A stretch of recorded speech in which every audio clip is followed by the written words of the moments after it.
Hai guys, selamat datang di YouTube channel aku, Desi Cahyani Lari.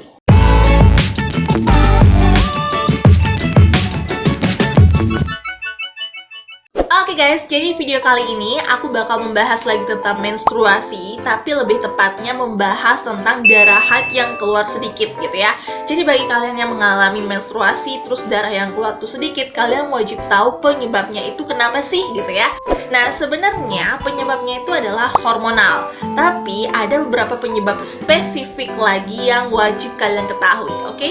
Faktor yang pertama nih guys, yaitu faktor menyusui. Jadi bagi kalian nih yang saat ini sedang menyusui atau memberikan ASI eksklusif ke bayi kalian, bisa jadi ini salah satu penyebab kenapa haid kalian itu nggak normal atau darah haid yang keluar itu jumlahnya sedikit.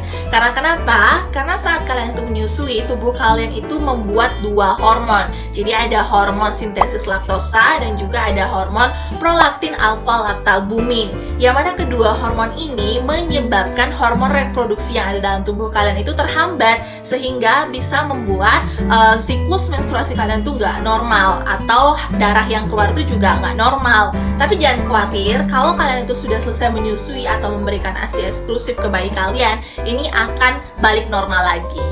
Oke, sekarang kita bakal masuk ke faktor yang kedua. Nah, untuk faktor yang kedua ini udah sering banget aku bilang di beberapa video tentang menstruasi yang aku buat, yaitu faktor stres. Nah, jadi ketika seorang wanita itu stres ya guys, tubuh kalian itu akan memproduksi yang namanya hormon kortisol. Dan ketika hormon ini diproduksi, hormon-hormon yang ada dalam tubuh kalian itu bakal terganggu. Salah satunya adalah hormon estrogen. Nah, jadi kalau hormon estrogen dalam tubuh kalian itu terjadi penurunan, tidak hanya volume darah haid aja yang sedikit keluar, tetapi juga siklus menstruasi kalian itu bakal terganggu. Atau bahkan dalam bulan itu kalian bisa mengalami yang namanya tidak menstruasi. Faktor yang ketiga nih guys, yaitu faktor kelenjar tiroid yang kalian punya itu terlalu aktif, apalagi kalau aktifnya itu disertai atau diikuti dengan kadar hormon yang terlalu tinggi, atau yang biasa disebut dengan hipertiroidisme. Nah, untuk penjelasannya ini, kalian bisa cari lebih lengkapnya di artikel-artikel yang telah tersedia, oke?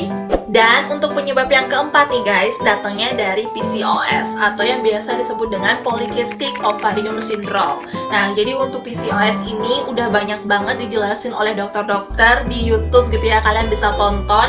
Di sini aku bakal ngasih tahu kalian aja sedikit aja dimana PCOS ini nantinya kalau kalian punya PCOS nih ya, itu akan berdampak pada siklus menstruasi kalian, dan ini juga bakal nyebabin siklus menstruasi kalian itu nggak normal dalam jangka waktu yang panjang. Oke, untuk lebih jelasnya kalian bisa baca artikel-artikel tentang PCOS yang ada di Google Scholar atau di artikel dimanapun itu, atau kalian bisa nonton penjelasan dokter tentang PCOS ini, oke? Dan untuk faktor terakhir nih guys, yaitu efek penuaan. Jadi seiring bertambahnya umur kalian, bisa jadi nih menyebabkan volume darah yang keluar itu juga jumlahnya sedikit.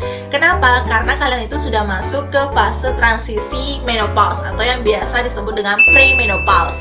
Nah, jadi ketika kalian itu memasuki fase ini gitu ya, produksi hormon-hormon di dalam tubuh kalian itu akan berkurang. Salah satunya adalah produksi hormon estrogen. Nah, biasanya ini juga akan terjadi pada kalian yang sudah berumur 40-50 tahun, dan ini juga bakal terjadi 4-6 tahun ke depan sebelum kalian itu benar-benar masuk ke fase menopause atau tidak menstruasi. Oke guys, jadi sekian dulu ya video hari ini tentang jumlah darah haid yang keluar sedikit. Dan kalian udah tahu kan penyebabnya apa? Tapi kalau kalian tuh masih punya pertanyaan tentang menstruasi, kalian bisa cari jawabannya di video-video yang sudah pernah aku buat. Dan aku udah buatkan satu buah playlist tentang menstruasi, oke? See you next video, jangan lupa untuk tonton video aku yang lain ya. Bye-bye!